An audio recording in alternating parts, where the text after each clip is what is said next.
Right. හැමෝම පිළිගන්නවා අපේ දෙවෙනි දවසට පේපර් ක්ලාස් එකේ අපි අර MCQ 5ක් දවසට කරමු කියන concept එකත් එකත් එක්ක යන දෙවෙනි දවස. ඒතර මම චූට්ටක් පන්ති කරන විදිහ ඊයේ කතා කරේ නෑ මම චුට්ටක් ඇත්තටම. හරි ඒක ටිකක් ලොකු පේපර් එකක් නිසා මම වෙලාව විතර කරගන්න ඕන නිසා ඉක්මනට කරගෙන ගියා. එතකොට මම අමතරව පේපර්ස් කරන විදිහ පේපර්ස් වල ටෙක්නික් ඒත් එක්ක මගේ අයිඩියා එකක් තියෙනවා. දැන් ඔයගොල්ලෝ පිරිස වැඩි වුණොත් තමයි ඒක කරන්න. හැබැයි හරි ඔයගොල්ලෝගේ ෂෙයා කරලා පොඩ්ඩක් පිරිස වැඩි කරන්න. ඒ කියන්නේ ප්‍රමාණය වැඩි කරවත් මම ඒවා ටික කරනවා කොහොමද. හරි. ඒ කියන්නේ පාස් පේපර්ස් ටිකක් සාකච්ඡා කරන්න ඒ වගේ ඒවා අමතර දේවල් විදිහටත් මම කරන්න බලාපොරොත්තු වෙනවා මේ ක්ලාස් එක ඇතුලේ. මේ COVID-19 කාලේ ඔයගොල්ලන්ට උදව්වක් හැටියට. එතකොට මේ ක්ලාස් එක වෙන විදිහ මම චුට්ටක් පැහැදිලි කරන්නම් ඉස්සෙල්ලාම. දැන් මම එකක් ටිකක් කාර්යබහුල කෙනෙක්. ඇත්තම කතාව සාමාන්‍යයෙන් අඩුම තරමේ දවසට පන්ති 3ක්වත් සෙට් වෙනවම තමයි උගන්වන්නේ. හරි. එතකොට ටිකක් ඒ කාර්යබහුලත්වයත් එක්ක මොකද අපිට ෆ්‍රී ක්ලාස්ම කරගෙන ඉන්න බෑනේ. හා සල්ලි හම්බ කරගන්නත් එපා. එතකොට ඒකත් එක්ක මේ ක්ලාස් එක කරද්දි පොඩි ෂෙඩියුල් එකකට තමයි මම මේක කරන්නේ. එතකොට මේ ගෲප් එකට පොදුවේ 2023 22 21 කියන සියලුම දරුවන් ඇඩ් වෙන්න. හරි. ඊට පස්සේ යාළුවට වෙන වෙනම තියෙන සමහර වෙලාවට තියෙන සෙමිනාර්ස් ඊට පස්සේ ෆ්‍රී සෙමිනාර්ස් උත් ගොඩක් ඉස්සරහට කරන්න බලාපොරොත්තු වෙනවා. සෙමිනාර්ස් ඊට පස්සේ පේපර්ස් වල සාකච්ඡා අර මේ Zoom වලින් ලයිව් කරන ඒවා ෆ්‍රී කරන ක්ලාසස් සෙට් එකක් තියෙනවා මගේ Zoom වලින්. එතකොට ඒවට සසල්ලි දීලා තියෙන ක්ලාස් ටිකක් කියන්නම්. එතකොට හැම එකකම විස්තර ටික මම ගෲප් එකට දාන්නම්. ඊට අමතරව දැන් අපි මේ වැඩ පිළිවෙල කරගෙන යද්දි මේක කරගෙන යද්දි මෙහෙමයි කරන්නේ. දැන් අපි ගත්තොත් මම අඟහරුවාදා සහ සිකුරාදා දවස්වලට කියන්නේ අද අඟහරුවාදා දවසක් තමයි මම මේක අඟහරුවාදා දවසක්. ඒතර අඟහරුවාදාට යුනිට් 1 සිට 3 දක්වා තියෙන ප්‍රශ්න පහක් තමයි ඔයගොල්ලන්ට එන්නේ. රයිට්. ඒක එතකොට 22 23 22 21 දරුවෝ හැමෝටම ලියන්න පුළුවන්. එතකොට 23 දරුවන්ට තව යුනිට් එකක් 4 වෙනි යුනිට් එකක් කව වෙලා ඇති බොහෝ විට. එතකොට 1 සහ 3 අතරින් මම තව සති 2 3ක් දීලා ඊට පස්සේ යාලට 4ක් ඇතුළත් කරලා මේ අඟහරුවාදා සිකුරාදාට මම ඔයගොල්ලන්ට ප්‍රශ්න ප්‍රත්තරයක් දෙනවා. ඊට පස්සේ 22 සඳ බ්‍රහස්පතින්ද සෙනසුරාදා යුනිට් 1 සිට 10 දක්වා තියෙන ප්‍රශ්න අඩංගු වෙන ප්‍රශ්න පහක් තමයි දෙන්නේ. ඒ වයින් ආශ්‍රයෙන් තමයි ප්‍රශ්න පහ දෙන්නේ. ඒත් එක්කම 21 දරුවෝ වෙනුවෙන්ම 1 සිට 14 දක්වා ගොඩාක් වෙලාවට මේක ඒ කියන්නේ 10ත් 14ත් අතර වගේ ප්‍රශ්න තමයි මේකේ තියෙන්නේ. කියන්නේ මෙතන බොහෝ වෙලාවට මෙතන ගත්තොත් වැඩි අවධානයක් දෙන්නේ මම 10ත් 14ත් අතර. දැන් මේ සෙෂන් එකේදී මම වැඩි අවධානයක් දෙන්නේ 4ත් 10ත් අතර. මේකේදී 1ත් 3ත් අතර, මේකේදී 4ත් 10ත් අතර, 10ත් 14ත් අතර තමයි අවධානය දෙන්නේ. එතකොට මේ විදිහට මේ යුනිට් සෙට් එකට අනුකූලව තමයි මම දැන් මේ ප්‍රශ්න දෙන්නේ ඔයගොල්ලන්ට. එතකොට 23 දරුවන්ට මේ දවස් දෙකේ අනිවාර්යයෙන්ම යාළුවා ලියන්න පුළුවන් ප්‍රශ්නයක් එන්නේ. අනිත් ඒවාට එන්න එපා කියනව නෙවෙයි. අනිත් ඒවාටත් ඇවිල්ලා ඔයගොල්ලන්ට ලියන්න පුළුවන් නම් ලියන්න. පේපරේ බලලා ඔයාලට අවශ්‍ය දේවල් ටික අනිවාර්යෙන් කරන්න. මොකද සමහර වෙලාවට 23 දරුවෙක්ට උනත් මේකේ තියෙන ප්‍රශ්න ලියන්න පුළුවන් වෙන්න පුළුවන්. සමහර දරුවෝ ඉන්නවා 4 වෙනි පාඩම විතර කරපු ක්ලාසුත් තියෙනවා. හැබැයි ඔයගොල්ලෝ ක්ලාස් ගැන චුට්ටක් මනසේ තියාගන්න. තාමත් ඔයගොල්ලෝ ඉන්නේ පළවෙනි පාඩමේ විතරක් නම්. චුට්ටක් ක්ලාස් එක ගැන දෙපාරක් තුන් පාරක් හිතන්න අවශ්‍යයි. හරි. ඒ කියන්නේ දැන් මෙදි ජෙනරල් කෙමිස්ට්‍රි කියන අපි තුමු ජනවාරි වල ඉඳලා පටන් ගත්ත ක්ලාස් එකක් නම් පෙබරවාරි වල ඉඳලා පෙබරවාරි වල ඉඳලා පටන් ගත්ත ක්ලාස් එකක් නම් දැන් මෙදි 4 වෙනි පාඩමටවත් කිට්ටු කරලා තියෙන්න ඕනේ. ඒතොර ඒකත් හිතන්න. මගෙත් 23 ගෲප් 3ක් විතර තියෙනවා. මගේ එක ගෲප් එකක් නම් 4 වෙනි පාඩම පහු කරලා තියෙනවා. එක තව ළඟදී පටන් ගත්ත ගෲප් එක මම මේ දැන් ක්ලාස් එක කරන්න කලින් එයාලා ක්ලාස් එක කරන්න කලින් කරන්නේ එයාලට තාම යන්නේ හැබැයි පළවෙනි සහ තුන්වෙනි පාඩම් ටික ඉතින්. ඒක පස්සේ පටන් ගත්ත එකක්. එයාටත් එන්න පුළුවන්. මේ විදිහට තමයි අපි පිළිවෙලට මේ ක්ලාස් ටික වෙන්නේ. දැන් විද්දි මම හිතනවා 22 දරුවෙට 10 වෙනි පාඩමට වගේ කිට් වෙලා තියෙන්න ඕනේ. 21 දරුවෙට නම් දැන් 13 14 පාඩම් වලට ඔයගොල්ලෝ ඉගෙනගෙන බොහෝ දුරට කිට්ටු කරලා හරි ඇති. එතකොට මේ විදිහට තමයි මේක කරන්නේ. ඒතර 21 දරුවෙක්ට දවස් 7ෙම පේපර් ප්‍රශ්න පහ ගන්න ප්‍රශ්න 35ක් ලියන්න පුළුවන්. අපි නිකන් ටාගට් කොට 23 දරුවෙක්ට ප්‍රශ්න 10ක් ලියන්න පුළුවන්. 22 දරුවෙක්ට ප්‍රශ්න එතන දවස් 5ක් සෙට් වෙන නිසා 5 වැඩි කිරීම 25ක් සෙට් වෙනවා. එතකොට මේ විදිහට තමයි ක්ලාස් එකේ ස්ට්‍රක්චර් එක මම හදලා තියෙන්නේ. ඒක නිසා ඔයගොල්ලෝ 23 නම් අඟහරුවාදා සිකුරාදා අනිවාර්යෙන්ම. ඔයගොල්ලෝ 21 නම් අඟහරුවාදා සිකුරාදා සඳ බ්‍රහස්පති සෙනසුරාදා අනිවාර්යෙන් ඉන්න. ඔයගොල්ලෝ 21 නම් මේ දවස් 7ෙම ඉන්න. රයිට්. මේ විදිහට තමයි මේක කෙරෙන්නේ. රයිට්. එතකොට අද අපි පළවෙනි පාඩම් 3න් ඒ කියන්නේ ජෙනරල් කෙමිස්ට්‍රි වලට අදාළ ප්‍රශ්න 5ක් තමයි සාකච්ඡා කරන්නේ. රයිට්.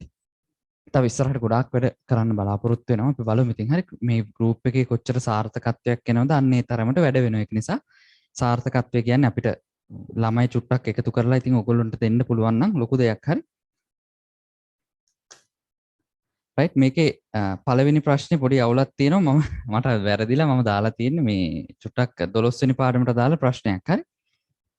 කමක් නැහැ මම ඒක දැන් සාකච්ඡා කරන්නම් ආයෙ එක වෙන්නේ නැහැ හරි. මට වැරදිලා ඒක දාලා තියෙන්නේ.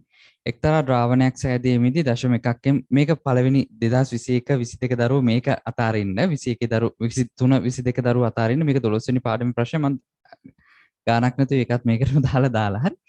මේක විතරයි ගැටලුව ආවේ. එහෙම මම තිබ්බා හැබැයි. එක්තරා ද්‍රාවණයක් සෑදීමේදී KCl මෙච්චරක්ද බේරියම් ක්ලෝරයිඩ් 250ක්ද KNO3ද මිශ්‍ර කරාලු. ලැබුණු ද්‍රාවණයට AgCl වැඩිපුර එකතු කරාලු. මෙතන AgCl වෙන්න ඕනේ හරි. ඒක මට හදිසියට මම එම්ම දාලා AgCl වෙන්න ඕනේ හරි. නියත උෂ්ණත්වයේදී Ag+ ආන්ද්‍රණය. මේකේ තියෙන එක බලමු අපි. එක්තරා උෂ්ණත්වයකදී මේක මට මිස්ටේක් එකකින් එකට දාලා තියෙන ගණන් ගන්න එපා හරි. දැන් දාලා ඉවරයිනේ. එකයි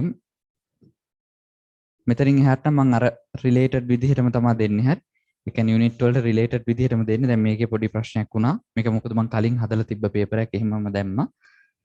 මේකයි හැබැයි මේක 21 දරුවන්ට 23 දරුවන්ටවත් ගන්න දෙයක් තියෙනවා හරි. ඒක නිසා මේක බැලුවා කියලා අවුලක් නැහැ. බේරියම් ක්ලෝරයිඩ් 250ක් සහ පොටෑසියම් නයිට්‍රේට්. පොටෑසියම් නයිට්‍රේට් 250ක් දාලා තියෙනවා 0.2යි. right 250ක් දාලා තියෙනවා. මේකේ ලැබෙන ද්‍රාවණය එතකොට අපි මේ ද්‍රාවණය ගත්තොත් එහෙම 500යි 250යි ගත්තොත් එහෙම දැන් මෙතන ඝන සෙන්ටිමීටර් 1000ක් දාලා තියෙනවා. එතකොට මේකේ අපි සාන්ද්‍රණ ටික හදාගෙන යන් මෙතන ගත්තොත් එහෙම පොටෑසියම් ධන සාන්ද්‍රණය එනවා 0.1 m සහ Cl මයිනස් සාන්ද්‍රණය සහ මේ දෙක සමාන විදිහට තමයි. right මෙතන ගත්තොත් මේක 0.1 m Cl මයිනස් නම් මේ වගේ දෙගුණයක් තියෙනවා නේද? පොටෑසියම් ගත්තොත් එහෙම 0.2 m නයිට්‍රේට් ගත්තොත් 0.2 m. එතකොට මේකේ කියනවා මෙයාලා දැන් මේ ද්‍රාවණය සිල්වර් දැන් මේක ඊට පස්සේ අපෙන් අහන්නේ සිල්වර් ප්ලස් සාන්ද්‍රණය අහන්නේ. දැන් සිල්වර් ක්ලෝරයිඩ් වැඩිපුර දාලා මේක ඇත්තටම ද්‍රාවිතා ගුණිතය සම්බන්ධ ප්‍රශ්නයක් මටත් අර ලොකුවට හිතන්න නැතුව මාත් මට පස්සේ මතක් වුණේ මම මේකට එක තුන ප්‍රශ්න විතරයි දෙන්න ඕනේ කියලා දැන් කමක් නැහැ දාලා ඉවරයි. එතකොට මේකට ඊට පස්සේ දානවා මෙයාලා සිල්වර් ක්ලෝරයිඩ්. සිල්වර් ක්ලෝරයිඩ් දාන්න. හරි සිල්වර් ක්ලෝරයිඩ් කියලා AgCl එන්න ඕනේ. හරි ඒක වැරද්දක් ඒක. දැන් මේක ඕල් කියලා අපි ගමු උත්තරේ. හරි දැන් කරන්න දෙයක් නැහැ නේ ඒක වැරද්දලානේ. එතකොට මේකෙන් බලන්න අපිට AgCl දැන් දාන්නේ මේක ඇස්සේ තියෙන Cl මයිනස් තමයි අපිට වැදගත් වෙන්නේ. මොකද මේකනේ පොදු අයනේ වෙන්නේ. අපිට අනිත් කට්ටිය හිටියත් එකයි නැතත් එකයි. එතකොට අපි බලමු Cl මයිනස් සාන්ද්‍රණය. ඇත්තටම මේකේ Cl මයිනස් සාන්ද්‍රණය ගත්තොත් මෙන්න මෙතන Cl මයිනස් ප්‍රමාණයක් තියෙනවා. මෙතන Cl මයිනස් ප්‍රමාණයක් තියෙනවා. අනිත් ඒවා අපිට වැඩක්ම නැති තරම්. රයිට් එතකොට ද්‍රාවණයේ Cl මයිනස් සාන්ද්‍රණය අපි බලමු. සාන්ද්‍රණය සෙවීමට.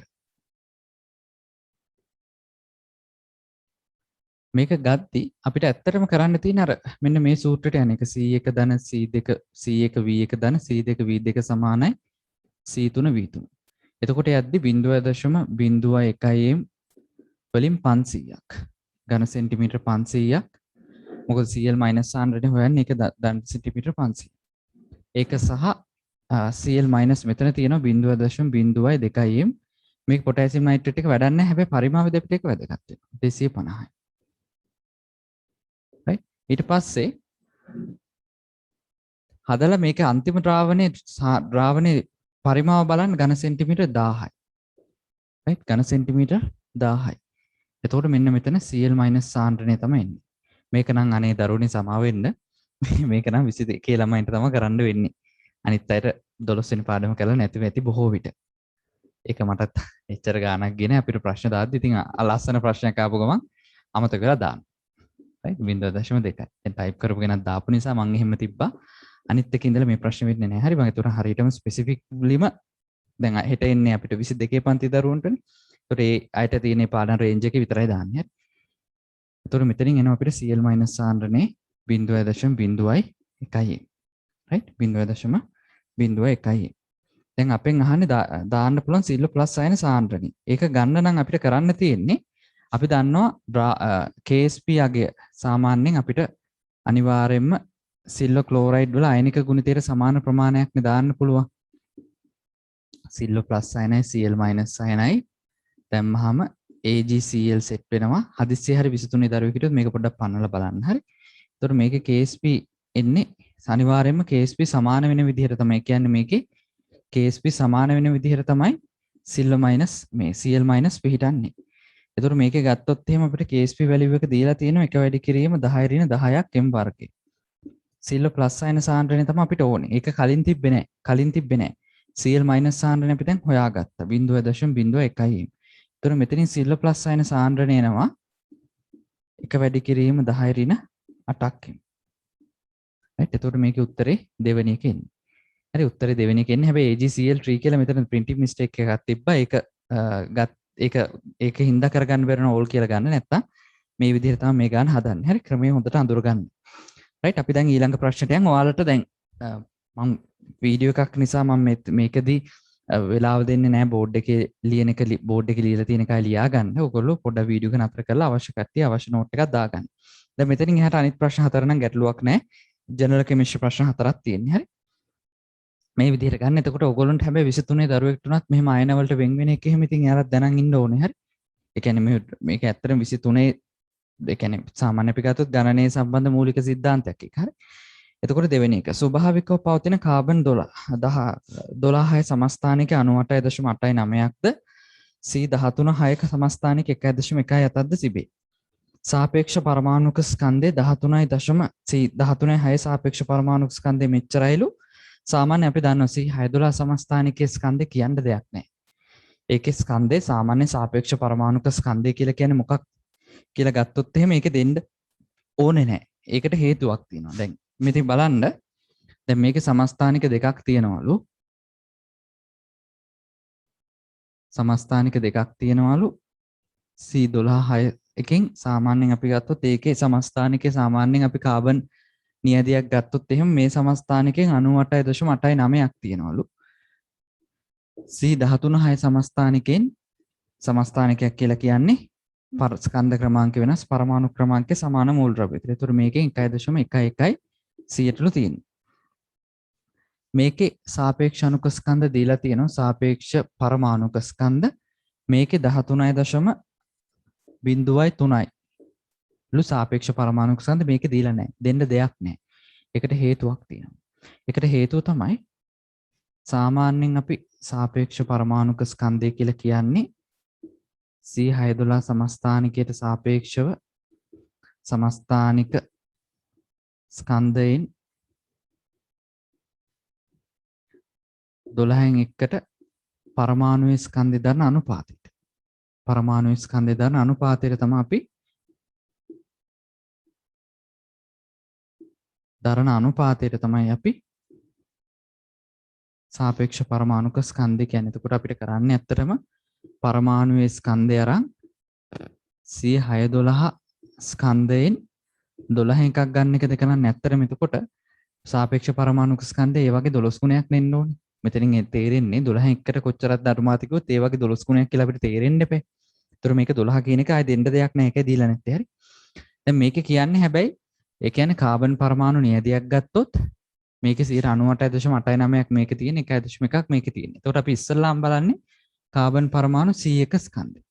මධ්‍යන සාපේක්ෂ පරමාණුක ස්කන්ධයනේ මේක අහන්නේ. නේද? එතකොට කාබන් පරමාණු C1 ස්කන්ධය ගන්න ඕනේ. C1 ස්කන්ධය ගත්තොත් එහෙම 12 වාරයක් දැන් කාබන් පරමාණු 100ක් ගත්තොත් ඒකේ 98.89ක් මේකේ තියෙනවා. මේ 13 6ක 1.11ක් තියෙනවා කියලා කියන්නේ. එතකොට අපිට කරන්න ඕනේ 12 වැඩි කරනවා 98.89න් මේ මධ්‍යන සාපේක්ෂ පරමාණුක ස්කන්ධය සම්බන්ධ ගානක්. මේක වැඩි කරන 13.03. හැබැයි අපිට ඕනේ කාබන් පරමාණු 100ක නෙවෙයි කාබන් පරමාණුක මධ්‍යන ස්කන්ධය. එතකොට කාබන් පරමාණුක මධ්‍යන ස්කන්ධය ගන්න මධ්‍යන ස්කන්ධය ගන්න මේක 100ෙන් බෙදන්න 100 එක 100ෙන් බෙදුවා නම් හරිනේ. අපි දැන් එක කෙලින්ම ගන්න බැරි නිසා 100 කරා ඊට පස්සේ 100 බෙදනවා මේක ඊට පස්සේ 100ෙන් බෙදනවා. ඒ කියන්නේ 98.89 1.13.0.003 බෙදීම 100ක් ගන්න. එතකොට අපිට කෙලින්ම පරමාණුක මධ්‍යන්න ස්කන්ධ එනවා. ඒ කියන්නේ සමස්ථානිකයක් ගත්තොත් අපි කරන්නේ පරමාණු 100ක කොච්චරක් මේ කියන්නේ යම්කිසි සමස්ථානික පවතින මූල ද්‍රව්‍යයක ස්කන්ධය ගන්න ඕනොත් අපි කරන්නේ ඉස්සෙල්ලාම පරමාණු 100ක ස්කන්ධය ගන්නවා. ඒ කියන්නේ 98ක් එක තියෙනවා කියන පරමාණු 100ක එච්චරක් තියෙනවා කියන එකනේ. ඊට පස්සේ අපි ඒකට සාපේක්ෂ සුලභතාව කියලා කියනවා. ඊට පස්සේ 100ක ස්කන්ධය අරන් ඒක 100ෙන් බෙදලා අපි මධ්‍යන්න ස්කන්ධය ගන්නවා. එතකොට අපිට එන්නේ 12.01 තමයි එන්නේ. 12.01 තමයි උත්තරේ එන්නේ. බලමු මෙහෙම උත්තරයක් තියෙනවද කියලා. right. තියෙනවනේ. උත්තරේ 4. උත්තරේ 4 එන්නේ. එතකොට එකට ආවේ 2 දෙකට ආවේ 4. දෙකට ආවේ 4. right. අවශ්‍ය කට්ටිය ලියා ගන්න සමස්ථානික මේක සාමාන්‍ය ළමයින්ට වැඩි හිතට එන්නේ නැති එකක්. මේවට අපි සාපේක්ෂ සුලභතාවය කියනවා. ඒ කියන්නේ මේකේ අදහස තියෙන්නේ අපි කාබන් පරමාණු 100ක නියදයක් ගත්තොත් ඒකෙන් 98.89ක්ම තියෙන්නේ කාබන් 612. මේකෙන් තියෙන්නේ මෙච්චර. එතකොට අපි කාබන් 100ක ස්කන්ධය අරගෙන ඒක 100ෙන් බෙදුවාම අපිට එනවා ඒකේ මධ්‍යන්න සාපේක්ෂ පරමාණුක ස්කන්ධය.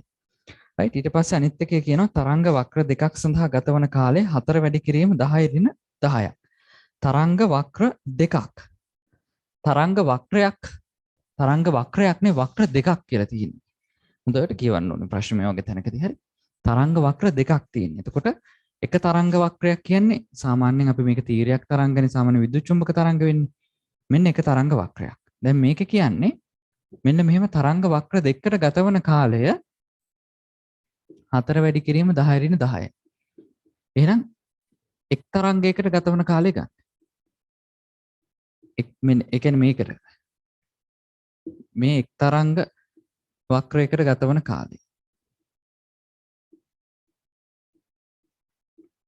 ගතවන කාලය ගත්තොත් එහෙම මේකෙන් භාගයක් එන්න ඕනේ. 4 වැඩි කිරීම 10 තප්පරයකින් භාගයක්. එතකොට 2 වැඩි කිරීම 10 තප්පර. හැබැයි අපිට මේකට දාන්න ඕනේ තරංග ආයාමය ගන්න ඕනේ. ඒතර අපි දන්නවා අපිට තියෙන විද්‍යුත් චුම්බක තරංගයට C සමානයි μ ලැම්ඩා කියලා සූත්‍රයක්. μ කියන්නේ සංඛ්‍යාතය. C කියන්නේ ආලෝකයේ ප්‍රවේගය.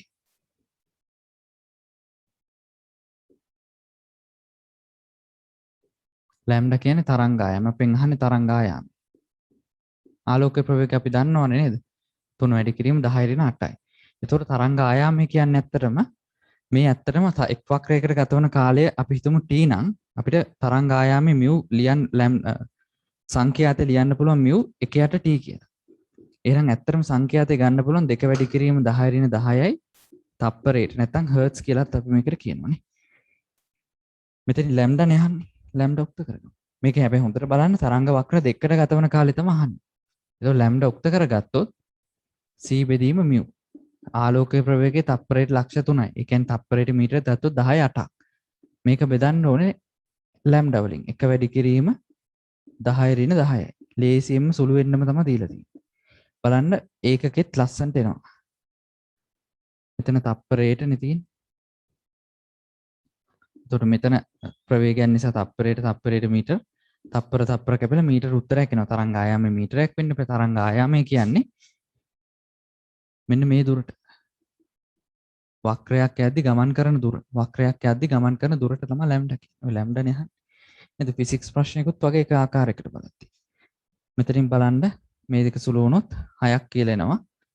මේ දෙක සුළු වුණොත් 10 මේක 10 වුණාම 10 2යි මීටර. 6 වැඩි කිරීම 10 2යි මීටර. උත්තරේ 1. උත්තරේ 1 තමයි. right? දැන් මේක අවශ්‍ය කට්ටිය වීඩියෝ එක නතර කරලා ලියා ගන්න. මම ඊළඟ ප්‍රශ්නෙට යනවා. ඒකේ ලේසි ප්‍රශ්නයක් තියෙන්නේ. හැඩය සම්බන්ධ ගැටලුවක් නේ. හැඩය සම්බන්ධ ගැටලුවක්. ඒක ලේසි. XeF2 හි ඉලෙක්ට්‍රෝන යුගල ජ්‍යාමිතිය හා ජ්‍යාමිතියේ හැඩය. එතකොට මේක ගත්තොත් අපි සාමාන්‍යයෙන් ගත්තොත් එහෙම XeOF2. XeOF2 කියලා ගත්තොත් එහෙම විද්‍යුත්ඥතාවයෙන් අඩුම කෙනා තමයි මධ්‍ය පරමාණු වෙන්නේ. එතකොට මේකේ මධ්‍ය පරමාණු වෙන්න ඕනේ අනිවාර්යයෙන්ම සෙනෝන්. එතකොට සෙනෝන්හි මධ්‍ය පරමාණු වේ. මධ්‍ය පරමාණු ගත්තොත් සෙනෝන් වල මධ්‍ය පරමාණු ගත්තොත් ඉලෙක්ට්‍රෝන සංඛ්‍යාව. ඉලෙක්ට්‍රෝන සංඛ්‍යාව අපි සංයුජතාවයත් එක්ක සලකලා තමයි ගන්න. එතකොට සෙනෝන් තියෙන්නේ 18 වන කාණ්ඩය. ඒ කියන්නේ ඉලෙක්ට්‍රෝන 8ක් තියෙන සංයුක්ත කවචය. ඔක්සිජන් වලින් සාමාන්‍යයෙන් ඉලෙක්ට්‍රෝන දෙකක් සෙට් වෙනවා. මොකද එයා බන්ධන දෙකක් හදාගන්න. ඔය F2 නෙමෙයි. එතකොට මෙතන ෆ්ලෝරින් ගත්තොත් එහෙම 17 වන කාණ්ඩය එයාට ඉලෙක්ට්‍රෝන එකයි හවුලේ තියාගන්න පුළුවන්. එතකොට එයා ඉලෙක්ට්‍රෝන එකක් දෙනවා. එක්කෙනෙක් එක බැගින් දෙකක් දෙනවා. එතකොට මෙතනින් සෙට් වෙනවා 10යි 12ක් ඉලෙක්ට්‍රෝන තියෙනවා. ඉලෙක්ට්‍රෝන සංඛ්‍යාව. හරි. ඊට පස්සේ අපි ගත්තොත් එහෙම ඔක්සිජන් ගත්තොත් එහෙම ඔක්සිජන් දෙකක් හදා ගන්නවානේ. එකක් සිග්මා බන්ධනයක් එකක් ෆයි බන්ධනයක්. එතකොට අපි මේකේ ඉලෙක්ට්‍රෝන යුගල සංඛ්‍යාව ගමු. ඉලෙක්ට්‍රෝන යුගල ගන්න. යුගල ගත්තොත් එහෙම ඉලෙක්ට්‍රෝන 12ක් තියෙන යුගල 6යි. එතකොට මේකේ සිග්මා බන්ධන තියෙනවා. සාමාන්‍යයෙන් එක සිග්මා බන්ධනයක එක ෆයි බන්ධනයක තමයි ඔක්සිජන් හදාගන්නේ. එතකොට එතන එකයි ෆ්ලෝරින්ගේ සිග්මා බන්ධන දෙකයි. සිග්මා බන්ධන 3යි. ෆයි බන්ධනයක් තියෙන ඔක්සිජන් තියෙනවා අනිවාර්යෙන් ද්විත්ව බන්ධනයක් තියෙනවා. එතකොට එතන ෆයි බන්ධන එකයි. right? එතකොට බලන්න මෙතන එක බලන්න ඉලෙක්ට්‍රෝන යුගල 3යි ගිහින් තියෙන්නේ. right? බන්ධනයකට ඉලෙක්ට්‍රෝන යුගලක් යනවනේ. එතකොට ඉතිරි එකසර ඉලෙක්ට්‍රෝන යුගල තියෙන්න ඕනේ. එකසර යුගල තියෙන්න ඕනේ දෙකක්. එකසර යුගල දෙකයි. ඉලෙක්ට්‍රෝන යුගල 6ක් කියලා කියන්නේ VSEPR යුගල 6ක්.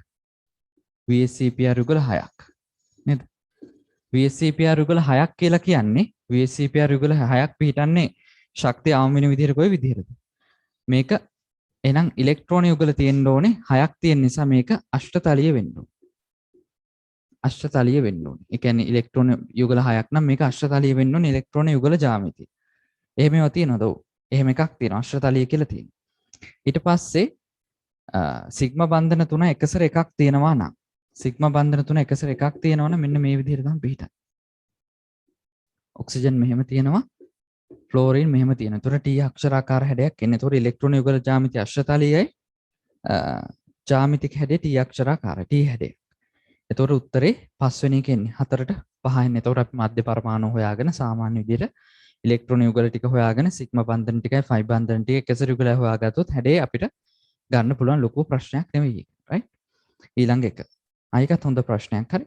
පහත දැක්වෙන ක්‍රියාකාරකම් තීරුවේ දැක්වෙන ක්‍රියාකාරකම් සමග නිවැරදිව ගැලපෙන විද්‍යාඥ තීරුව හොයන්නලු.